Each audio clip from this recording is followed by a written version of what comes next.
A kú déédé àsìkò yìí, kókó inú ìwé ìròyìn la mú wá fún yín láti inú àwọn ìwé ìròyìn ilẹ̀ Nàìjíríà. Orúkọ tèmi ni Ọmágbémisọ́lá Ọmọlọ́gọ̀mádẹ àìjẹran ẹdán. Sẹ́nẹ́tọ̀ àná láti gbùngbùn Kaduna Shehu Sani ti rọ àwọn ọmọ Nàìjíríà àti ọmọ orílẹ̀-èdè Áfíríkà yòókù tí wọ́n gbégi dínà ìwé ìgbélùú wọn ní ilẹ̀ United States láìpẹ́ yìí kí wọ́n tètè padà sílé kí ìjọba US tó fi ọwọ́ ṣìgún òfin mú wọn.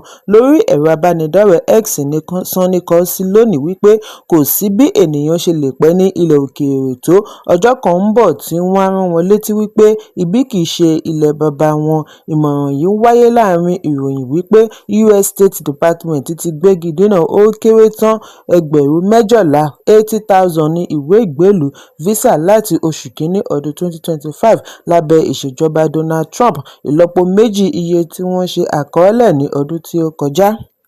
Gẹ́gẹ́ bí àtẹ̀jáde tí wọ́n yọ̀ǹda ní Ọjọ́bọ̀ tí ó kọjá, US Department ní lára àwọn visa tí wọ́n gbẹ́sẹ̀ lé láti rí 16,000 tí wọ́n tọpinpin wípé wọ́n ń wakọ̀ lẹ́yìn tí wọ́n mutí, 12,000 fún àwọn tí wọ́n fi ìyà jẹ ẹlòmíràn àti 8,000 fún ìwé ìgbélùú akẹ́kọ̀ọ́. Bákan náà ni wọ́n ṣàlàyé ìdí tí wọ́n fi gbé ìgbésẹ̀, lára rẹ̀ ní ẹ̀sùn ìwà àtìlẹ́yìn àdàlúrú, ìwà ọ̀daràn, ìṣòro ààbò, gbígbé kọjá àkókò tí òfin fi ààyè gbà àti bẹ́ẹ̀ bẹ́ẹ̀ lọ.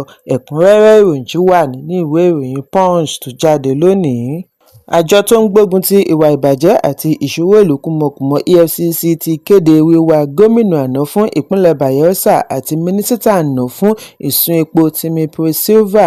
Àjọ EFCC ṣe ìkéde yìí lónìí lórí ẹ̀rọ abánidọ́rẹ̀ẹ́ X.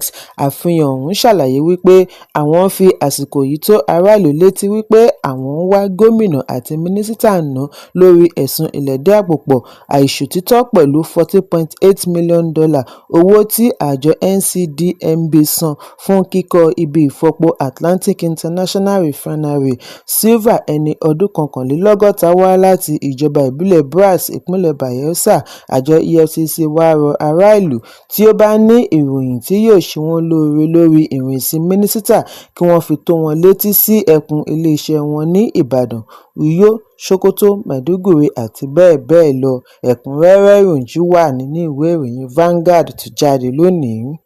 Ìkọlù tó ní agbára kan wáyé láàrin ẹgbẹ́ Boko Haram JAS àti ẹgbẹ́ ISWAP tó sọ ọ̀pọ̀lọpọ̀ di olóògbé ní Tombougi, ní ìlú kan ní ìjọba ìbílẹ̀ Abadam, ìpínlẹ̀ Borno. Abadam, tí ó pààlà pẹ̀lú Niger Republic, jẹ́ ara ẹkùn àríwá Borno Senatorial District. Orísun ìròyìn fìdí ẹ̀ múlẹ̀ wípé ìkọlù yìí wáyé lọ́sàn-án àná ọjọ́ Àìkú láàrin aago 3 ọ̀sán, lẹ́yìn tí ẹgbẹ́ ISWAP darí ọ̀pọ̀lọpọ̀ ọkọ̀ ojú omi láti lọ fi gba ìṣàkóso agbègbè tí ó wà lábẹ́ JAS. Níbi ìfijúrinjú pẹ̀lú ìbọn ni JAS ti kápá ISWAP láàrin ìṣẹ́jú péréte. Ìròyìn jábọ̀ wípé ó lé ní 50 jagunjagun ISWAP tí ó di olóògbé wọ́n gba ọkọ̀ ojú omi wọn. Fọ́nrán kan gba orí ẹ̀rọ ayélujára tí ó ṣe àfihàn ìkọlù. Àwọn mìíràn ṣe àpèjúwe ìkọlù yìí ní ìjà orogún láàrin ikọ̀ méjì ní Lake Chad Island. Ẹ̀kúnrẹ́rẹ́ ìròyìn wà ní ìwé ìròyìn Vanguard tó jáde lónìí. Ààrẹ àná fún ẹgbẹ́ alágbàtà afẹ́fẹ́ gáàsì Ọlátúnbọ̀sún Ládàpọ̀ ti ní iye owó afẹ́fẹ́ gáàsì ìdáná tí gbogbo ènìyàn mọ̀ sí cooking gas kò ní pẹ́ túbọ̀ wálẹ̀ sí i láàrin ọjọ́ péréte.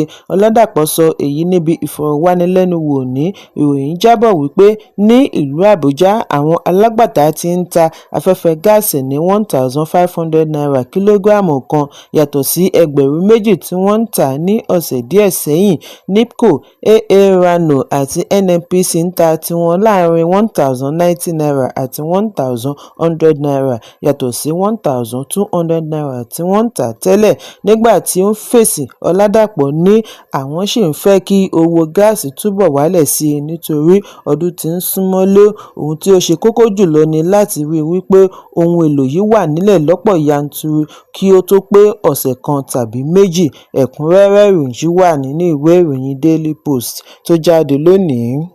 Kọmíṣánná ọlọ́pàá ìpínlẹ̀ Èkó Moshood Jimoh tún ti tú ọ̀rọ̀ rẹ̀ sọ wípé àwọn ṣì ń wá ajàfẹ́tọ̀ọ́ ọmọnìyàn àti olùdíje du ipò ààrẹ ọdún 2023 láti ẹgbẹ́ òṣèlú African National Congress (AAC) Ọmọyẹlé Sowore lórí ẹ̀sùn wípé ó ń gbìyànjú àti dá wàhálà sílẹ̀ láàrin ìlú.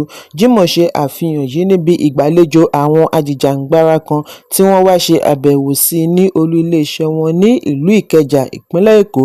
Kọmíṣánná fìdí ẹ̀ múlẹ̀ wípé lẹ́yìn ìkéde wíwá rẹ̀ àkọ́kọ́, agbẹjọ́rò rẹ̀ kàn sí i láti béèrè ibi tí Sowore yóò ti fi ara hàn, ó sì darí ẹ̀ka òfin kí wọ́n jọ jíròrò, ṣùgbọ́n títí di wákàtí yìí Sowore kò tíì fi ara hàn.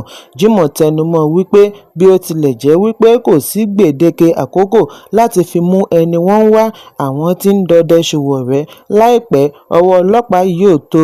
CP ṣàlàyé wípé òun kò tíì rí ìwé kankan gbà láti ilé-ẹjọ́ tí ó ṣe ìdáwọ́kọ̀ fún un láti má fi ọwọ́ ṣìkún òfin mú Sowore, bí ó ti ní òun ti darí gbogbo Area Commander àti DPO ní ìpínlẹ̀ kí wọ́n fi ọwọ́ ṣìkún òfin mú Sowore ní gbogbo ibi wọ́n bá ti bá a pàdé yàtọ̀ sí ilé-ẹjọ́. Ẹ̀kúnrẹ́rẹ́ ìròyìn wà nínú ìwé ìròyìn Punch tó jáde lónìí. Samuel Orjiogwu, tí gbogbo ènìyàn mọ̀ sí Sammy, arákùnrin òṣèré ilẹ̀ Nàìjíríà Regina Daniels ti gba ìyọ̀ǹda kúrò ní àhámọ́. Àfihàn yìí jẹ jáde nínú fọ́nrán tí ó gba orí ẹ̀rọ abánidọ́rẹ̀ẹ́ lónìí. Fọ́nrán yìí ṣe àfihàn bí Sammy ṣe ń fi ilé-ẹjọ́ sílẹ̀ pẹ̀lú ìyá rẹ̀ Rita Daniels, òṣèré ilẹ̀ Nàìjíríà Mercy Johnson àti àwọn mìíràn ní kété tí wọ́n gba ìyọ̀ǹda rẹ̀. Ìgbésẹ̀ yìí ń wáyé lẹ́yìn ọjọ́ díẹ̀ tí iléeṣẹ́ ọlọ́pàá ẹkùn Àbújá pé ẹjọ́ tako Sammy lórí ẹ̀sùn ìwà ọ̀daràn, ìlẹ̀dí àpòpọ̀, ìkọjá ààyè, ìfìyàjẹni, ìdúkokòmọ́ni àti bẹ́ẹ̀ bẹ́ẹ̀ lọ. Nínú àtẹ̀jáde ní alukoro ọlọ́pàá SP Josephine Adeh ti ní àwọn gba ìwé ẹ̀dùn ọkàn tako Samuel Orjiogwu àti àwọn mẹ́ta mìíràn. Adeh ṣàlàyé wípé Sammy kọ etí ìgbọ̀n sí gbogbo ìwé ìpè tí wọ́n fi ránṣẹ́ sí i lẹ́yìn ìwé ẹ̀dùn ọkàn pẹtíṣọ̀nù tí àwọn gbà nípa rẹ̀ kí wọ́n tó wá fi ọwọ́ ṣìkún òfin mú un ní ìpínlẹ̀ Èkó. Alukoro ọlọ́pàá fìdí ẹ̀ múlẹ̀ wípé lẹ́yìn tí àwọn parí ìwádìí ni àwọn fi ojú rẹ̀ ba ilé-ẹjọ́ ní ọjọ́ 6 oṣù kọkànlá ọdún 2025. Ẹ̀kúnrẹ́rẹ́ ìròyìn wà nínú ìwé ìròyìn Nigerian Tribune tó jáde lónìí. Kókó ní ìwé ìròyìn tòní kò ní jù báyìí lọ.